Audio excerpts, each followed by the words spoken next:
डोडो TV.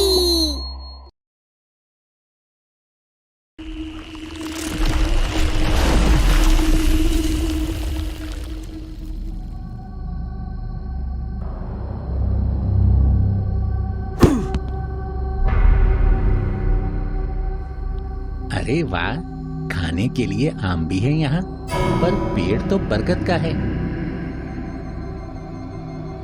अरे काहे सोचते हो इतना, खाओ खाओ, प्रसाद है भगवान का।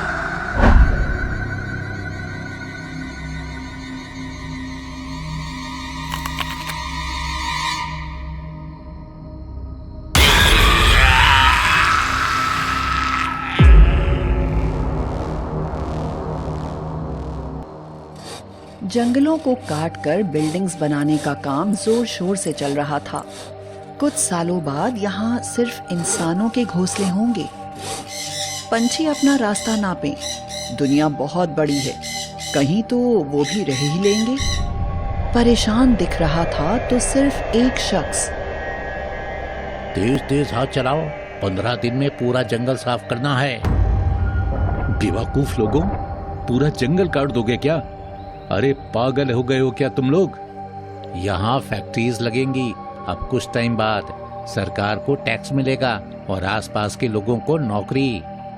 अरे मंद बुद्धि लोगों, पेड़ काट डालोगे तो जिंदा कैसे रहोगे? थोड़ी बहुत साइंस भी पढ़ ली होती इकोनॉमिक्स के साथ तो कितना अच्छा होता। आपको क्या तकलीफ है अंकल? पिछले 30 सालों से फॉरेस्ट गार्ड हूँ, यही जंगल तो जिंदगी है मेरी। पेड़ काट दिए गए, जंगल रेगिस्तान बन गया और शुरू हुआ रेगिस्तान में फैक्ट्री लगाने का सिलसिला। जंगल काटे काफी वक्त हो गया और फैक्ट्री का काम जोरों शोरों से चालू भी हो गया। बस एक समस्या थी, काम करने वालों के लिए पानी की जगह शहर से दूर थी और पानी के टैंकर्स टाइम पे नहीं आते थे। सारे मजदूर बारी बारी से काफी दूर नदी से पानी लाते थे। ये सिलसिला पिछले 2 महीने से चल रहा था। ये पानी की विकट समस्या हो गई भाई। इतनी गर्मी में चल के जाना पड़ता है 2 किलोमीटर। कुछ छाया का इंतजाम भी नहीं है कि आदमी 2 घड़ी बैठ ही जाए कहीं।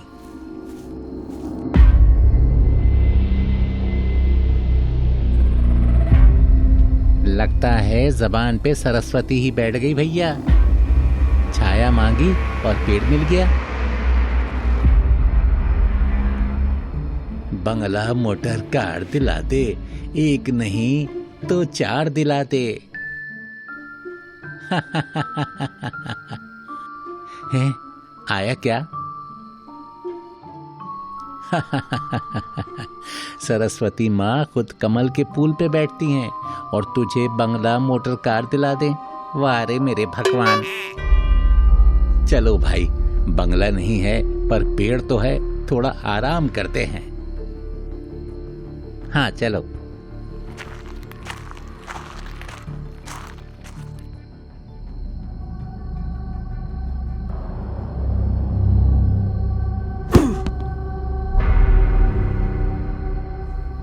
अरे वाह, खाने के लिए आम भी है यहाँ, पर पेड़ तो बरगद का है।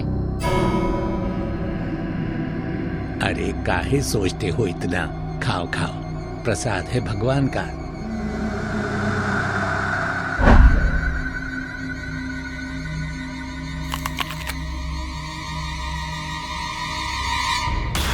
बचाओ मुझे, ये क्या हो रहा है? हे भगवान, ये क्या हुआ?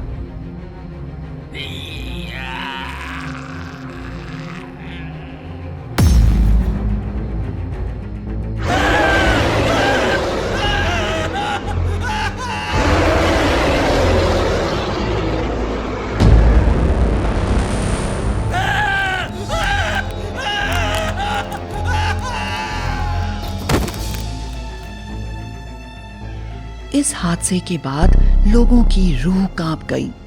किसी को कुछ पता नहीं चला कि आखिर दिन दहाड़े 2 लोगों को किसने मारा। इसके बाद जो भी नदी से पानी लेने जाता उसकी यही हालत होती। धीरे धीरे करके फैक्ट्री के 100 से ज्यादा मजदूर अपनी जान से हाथ धो बैठे। फैक्ट्री का काम धीरे धीरे बंद होने लगा। फैक्ट्री के मालिक ने मजदूरों से बात की।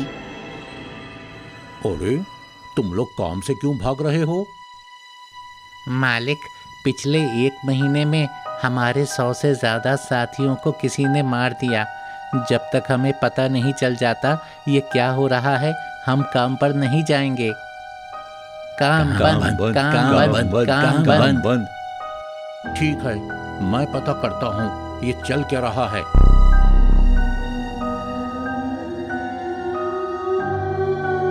फैक्ट्री मालिक अपने सुपरवाइजर के पास गया और उसको अपने साथ चलने के लिए कहा।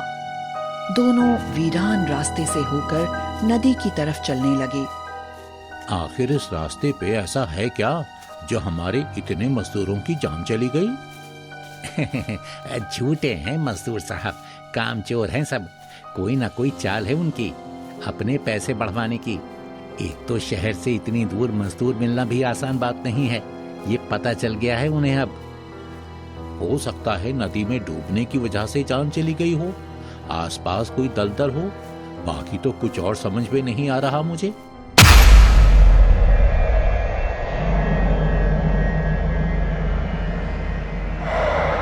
यहाँ तो सिर्फ एक पेड़ था, मगर ये क्या, आज तो यहाँ 9-10 पेड़ खड़े हैं। इतने खाली मैदान के बीच ये पेड़ कहाँ से आए?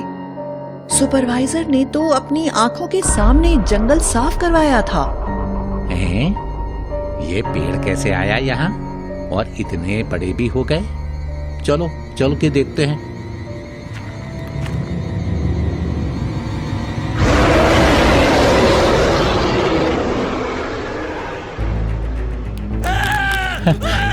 छोड़ मुझे, कौन है तू? बचाओ सर, बचाओ बचाओ, अब बचाओ। कौन हो तुम? क्या चाहते हो? अरे कोई है, अरे कोई है, बचाओ प्लीज। हे भगवान, ये कैसी माया तेरी, ये सब क्या है? प्लीज मुझे बचाओ अंकल, प्लीज बचाओ मुझे अंकल। कौन हो तुम? मुझे बताओ कौन हो तुम और क्या चाहते हो? हम उसी जंगल के पेड़ हैं जिन्हें 6 महीने पहले काट दिया गया था। इंसान लोभ लालच में पड़ के किसी की नहीं सुनता। हमें बदला लेना है, किसी को जिंदा नहीं छोड़ेंगे। प्लीज मुझे छोड़ दो, मुझसे गलती हो गई, बहुत बड़ी गलती। मैं ही जंगल का गार्ड था, सालों साल बच्चों की तरह रखा था अपने सारे पेड़ों को। मैंने समझाया था सबको कि मत काटो इन्हें, जंगल नहीं रहेंगे तो इंसान कैसे रह पाएंगे। किसी ने एक न सुनी मेरी। इन्हें छोड़ दो, ये गलती सिर्फ इनकी नहीं है। हाँ मुझे छोड़ दो, अब यहाँ कोई फैक्ट्री नहीं लगेगी, यहाँ एक बहुत बड़ा जंगल होगा जिसकी देखरेख मैं खुद करूंगा।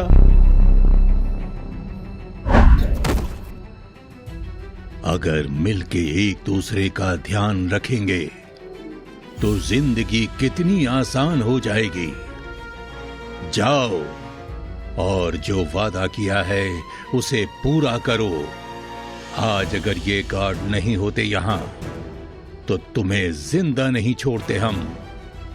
इनका भी ध्यान रखना। वहां कोई फैक्ट्री नहीं बनी, बल्कि मालिक ने सच में जीवन चाचा के साथ मिलके हजारों पेड़ लगाए। आज यहाँ एक बहुत घना जंगल है। इंसान अपने लोभ में अपना ही नुकसान कर रहा है। ये उसको कब समझ आएगा? कब जंगल काटने बंद होंगे और कब धरती फिर हरी होगी? हम भी सोच रहे हैं, आप भी सोचो।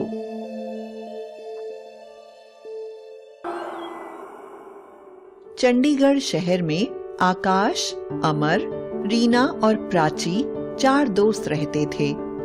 ये सभी एक ही कॉलेज में पढ़ाई करते थे। इनमें से प्राची बहुत धार्मिक थी। एक बार उन सभी ने नाइट आउट का प्लान किया। यह निर्णय हुआ कि सभी लोग अमर के घर जाएंगे। सभी फ्राइडे यानी शुक्रवार की रात लगभग 11 बजे अमर के यहाँ पहुंचे। वहां कुछ देर बातें करने के बाद आकाश के मन में ख्याल आया, क्यों ना हम लोग शिमला चलें? हाँ, बहुत अच्छा आइडिया है।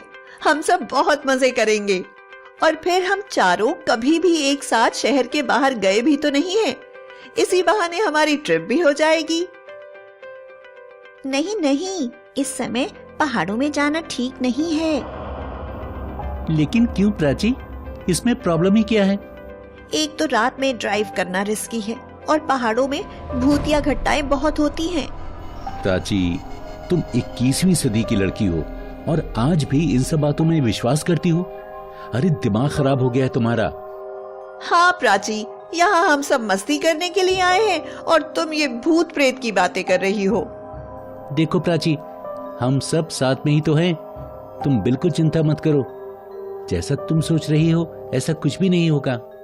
देखो भाई, मैं इन सब बातों में बिल्कुल विश्वास नहीं करता। ये सब बकवास है, अंधविश्वास है। हम शिमला जा रहे हैं अभी के अभी। क्या तुम लोगों ने पहाड़ों में हॉन्टेड प्लेसेस के किस्से नहीं सुने हैं? मुझे तो बहुत डर लगता है। तुम लोग प्लीज मेरी बात सुनो।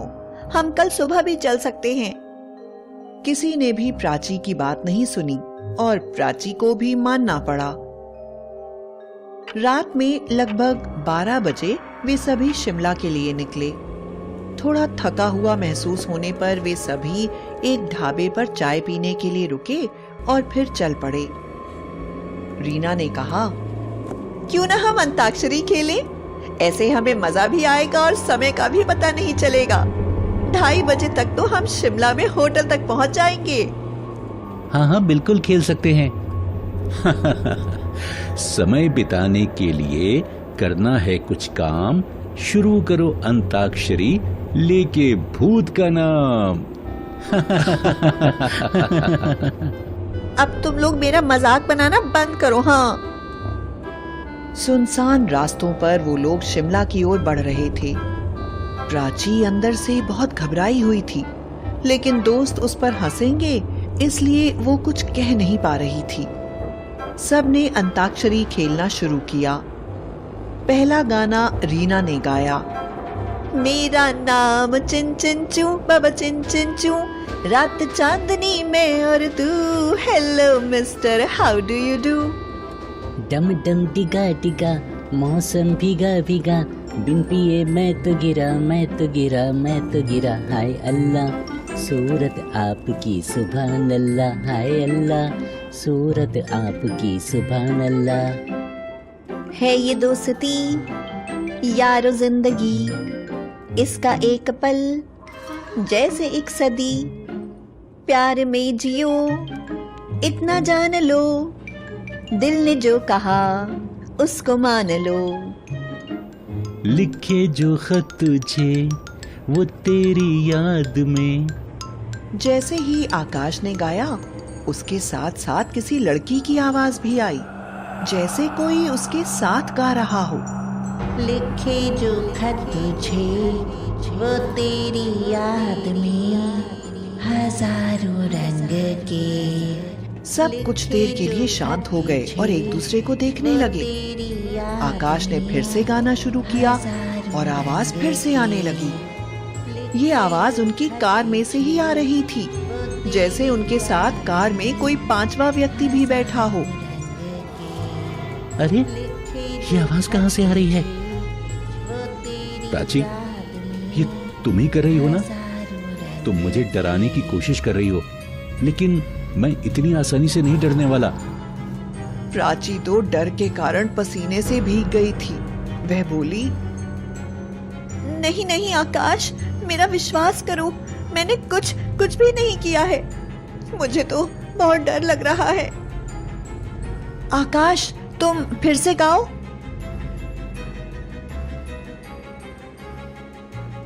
आकाश ने 3-4 बार गाना शुरू किया और बार बार उस लड़की के गाने की आवाज आई और अंत में वो आवाज बहुत तेज थी। सब बहुत ज्यादा डर गए और आकाश ने कार की स्पीड बहुत तेज कर दी जिससे वो जल्दी से जल्दी अपने होटल पहुंच जाए। पूरे रास्ते किसी ने कुछ नहीं बोला और किसी तरह सब होटल पहुंचे, चेक इन किया और सबने चैन की सांस ली। उन लोगों ने एक स्वीट बुक किया था जिसमें 4 कमरे थे। मैंने कहा था ना, पहाड़ों में ये सब बहुत होता है, लेकिन तुम लोगों ने मेरी एक बात नहीं मानी।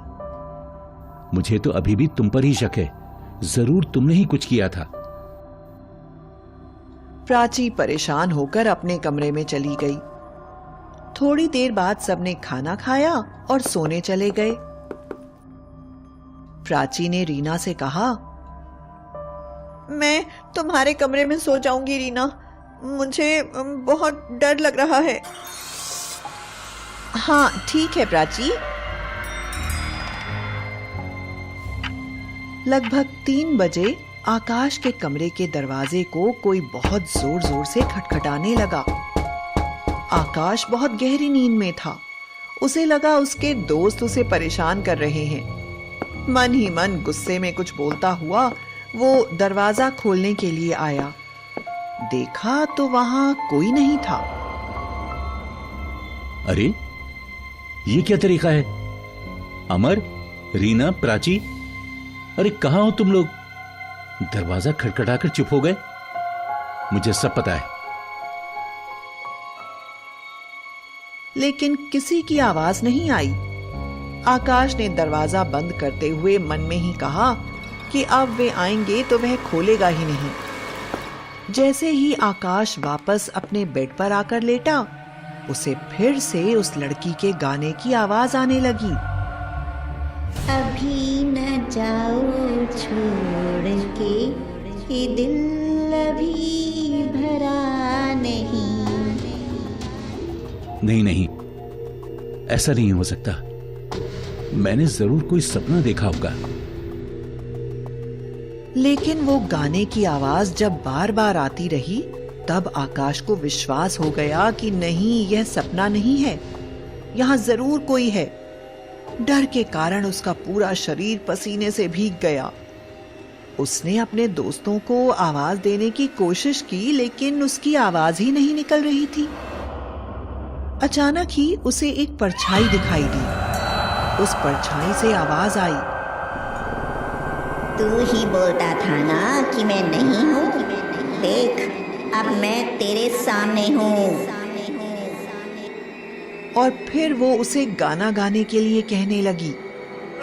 आकाश डर की वजह से जोर जोर से रो रहा था। जब आकाश से गाना नहीं गाया गया तो उस परछाई ने अचानक ही आकाश को उठाकर दरवाजे की ओर फेंक दिया।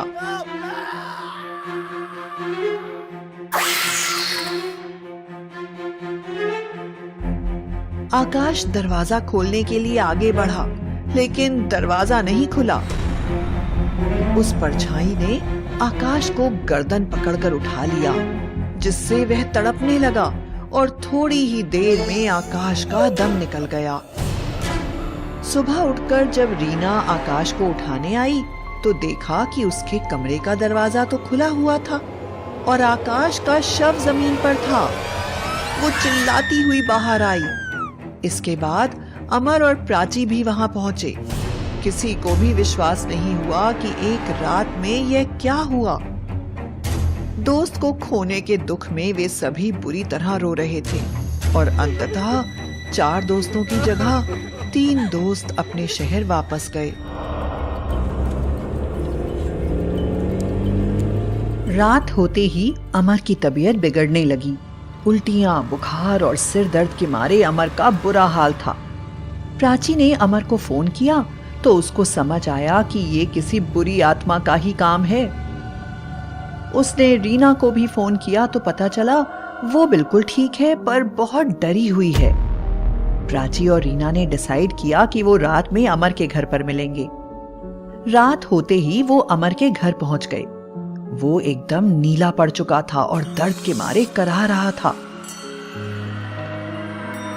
मैंने कहा था तुम लोगों को कि हमें इस वक्त शिमला नहीं जाना चाहिए, पर तुमने मेरी एक ना सुनी और हमने आकाश को खो दिया।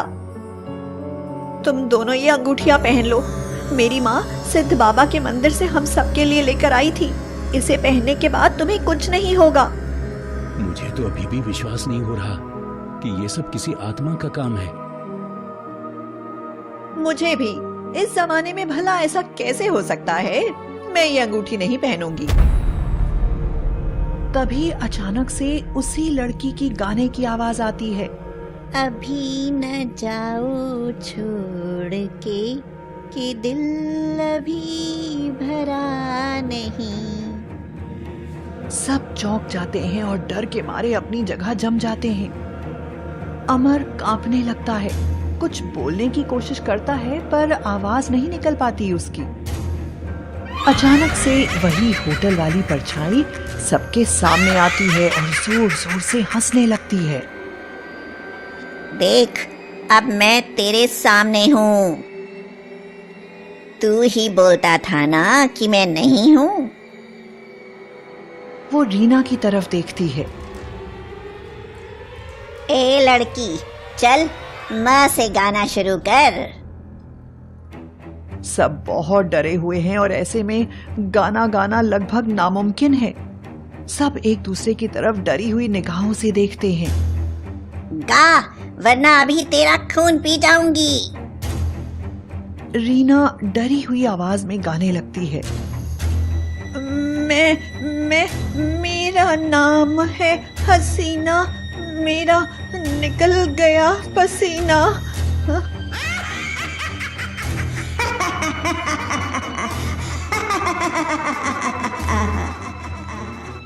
छी छी छी, कितनी गंदी आवाज। नहीं सुन सकती मैं ये आवाज। परछाई बहुत डरावनी हंसी हंसती है। ये बोलकर वो रीना को अपने हाथों से उठाकर हवा में उछाल देती है। रीना बहुत तेज नीचे गिरती है, दर्द से कराहने लगती है। मौका पाकर प्राची पहले अमर को सिद्ध बाबा वाली अंगूठी पहना देती है। तब तक परछाई रीना को 3-4 बार हवा में उठाकर नीचे फेंक चुकी होती है। रीना खून से लथपथ है और मौत से बस थोड़ी ही दूर है। रीना को गिराकर जैसे ही परछाई अमर की तरफ बढ़ती है, प्राची रीना को भी अंगूठी पहना देती है। परछाई अपनी शक्तियों से तीनों को मारने की कोशिश करती है, पर उसके सारे तरीके बेअसर साबित होते हैं। परेशान होकर वो चिल्लाते हुए कहती है, मैं वापस आऊंगी, जरूर आऊंगी। और गायब हो जाती है। रीना बेसुध खून में सनी जमीन पर पड़ी हुई है। अमर और प्राची किसी तरह उठकर गाड़ी में बिठाकर उसको हॉस्पिटल लेकर जाते हैं। थोड़े समय बाद उसको हॉस्पिटल में होश आता है। अमर और रीना प्राची से माफी मांगते हैं और प्राची उन दोनों को एक टाइट हग देती है और उनके कान में वही गाना गाती है। लिखे जो खत तुझे वो तेरी याद में। दरवाजे की घंटी बजती है। रामदास दरवाजा खोलते हैं। अरे यहाँ तो कौनू नहीं है, फिर बैल किसने बजाई? और जब फूलों गुलदस्ता किसका है? उठा के देखा थे। रामदास फूल का गुलदस्ता उठाते हैं और गुलदस्ता हाथ में लिए एक तरफ चलने लगते हैं। पीछे से उनकी बहू और पोता आवाज लगाता है, पापा जी कहाँ जा रहे हैं? दादू दादू रुकिए दादू। पर वो रुकते नहीं है और एक तरफ चलते ही जाते हैं। उनका बहू और पोता कुछ दूर उनके पीछे भागते हैं, पर उनका ज्यादा दूर तक पीछा नहीं कर पाते हैं और वो गायब हो जाते हैं।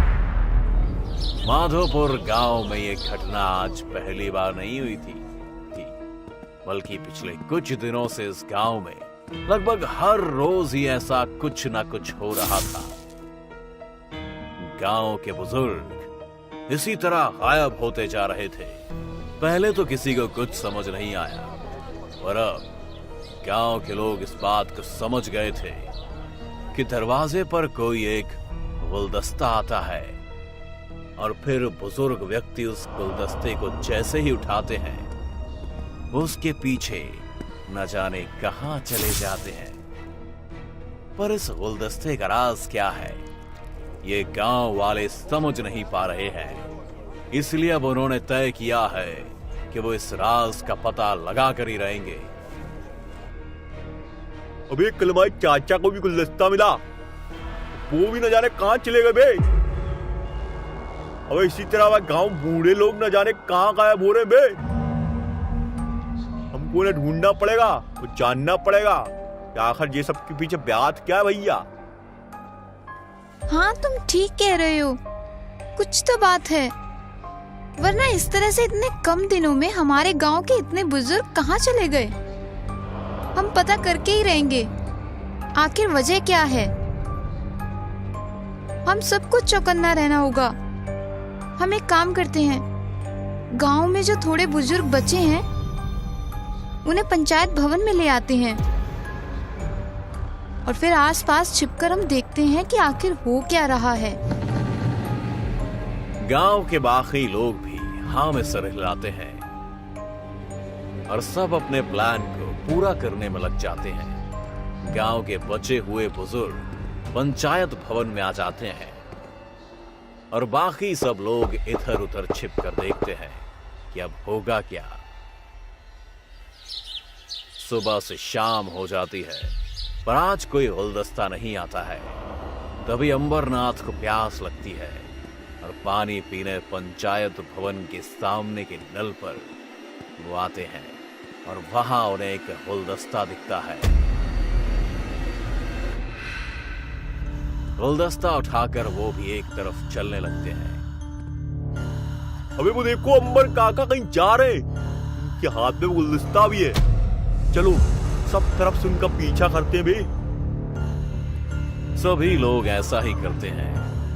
कुछ दूर जाकर सब जो देखते हैं उससे वो हैरान हो जाते हैं। अंबरनाथ जी एक पुरानी हवेली की तरफ जाते हैं और फिर उस हवेली में जाकर वो गायब हो जाते हैं और कुछ देर बाद वो हवेली खुद भी गायब हो जाती है। अरे ये कौन सी हवेली थी, कहाँ से आई और कहाँ चली गई? ये तो कुछ चक्कर लगता है। अब यहाँ कोई भूत भूत का चक्कर लग रहा है बे। अब इससे हमको बस एक ही आदमी बचा सकता है, दिव्य दृष्टि वाले बाबा। वो लोग दिव्य दृष्टि वाले बाबा के पास पहुंचते हैं। तुम्हें आता देख जान लिया है। हमने तुम्हारे आने का कारण। समस्या मुश्किल है पर हम करेंगे निवारण। वो एक चुड़ैल है जो जवान रहना चाहती है, इसीलिए 2 दिन बाद आने वाली अमावस्या को इन सभी बुजुर्गों की बलि देना चाहती है ताकि वो हमेशा जवान और खूबसूरत रहे। बहुत ही खतरनाक है वो चुड़ैल, पर चिंता ना करो, हम हैं। हम करेंगे तुम्हारी परेशानी को दूर। चलो वहां चलो जहां तुम लोगों ने वो हवेली देखी थी। बाबा के साथ सभी लोग उस जगह पर पहुंचते हैं। अभी उस हवेली को यहां लाता हूं। मैं मंत्र पढ़ते हुए इस जादुई राख से यहां चारों तरफ घेरा बनाऊंगा। बाबा ऐसा ही करते हैं और एकदम धमाके से वहां हवेली आ जाती है और एक चुड़ैल थी। बाबा क्यों लाया है तू इन लोगों को यहाँ? क्या करना है तुझे? मैं जानती हूँ कि तुझे मेरा मकसद पता है, फिर तू क्यों उसे पूरा नहीं होने दे रहा? मैं कह देती हूँ, मेरा मकसद पूरा नहीं हुआ मैं किसी को जिंदा नहीं छोड़ूंगी। अभी तो बात सिर्फ इन बूढ़ों की है, पर अगर मेरा मकसद पूरा नहीं हुआ तो एक भी इंसान दिखाई नहीं देगा इस गांव में। ऐसा कुछ नहीं होगा। अब जो भी होगा तेरे साथ होगा। तू मेरा कुछ नहीं कर पाएगा बाबा। ले, ये ले संभल। ऐसा कहकर चुड़ैल बाबा की तरफ अपनी शक्ति से वार करती है। बाबा बेहोश हो जाते हैं और फिर वो चुड़ैल और हवेली गायब हो जाती है।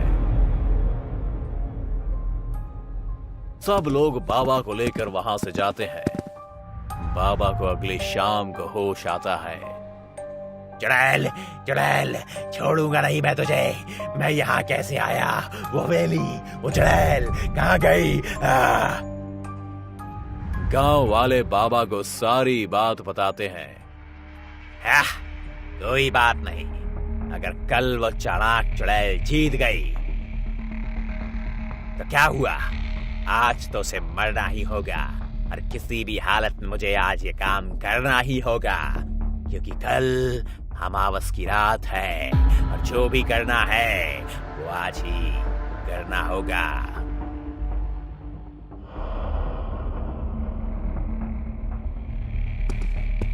बाबा गांव वालों के साथ उस जगह पर पहुंचते हैं और एक बार फिर से चुड़ैल को उसी तरह बुलाते हैं। तू नहीं मानेगा बाबा। कल तो तू सिर्फ बेहोश हुआ था, पर आज तुझे मरना ही होगा, क्योंकि तू मेरे रास्ते में आ रहा है। मरूंगा मैं नहीं, मरेगी तू तो। अब बाबा अपनी शक्ति से चुड़ैल की तरफ एक चाकू फेंकते हैं। चुड़ैल चाकू को हाथ में ले लेती है और उसे हवा में घुमाकर गायब कर देती है। चुड़ैल अब बाबा की तरफ अपनी शक्ति से एक चाल फेंकती है, जिसे बाबा अपनी शक्ति से काट देते हैं।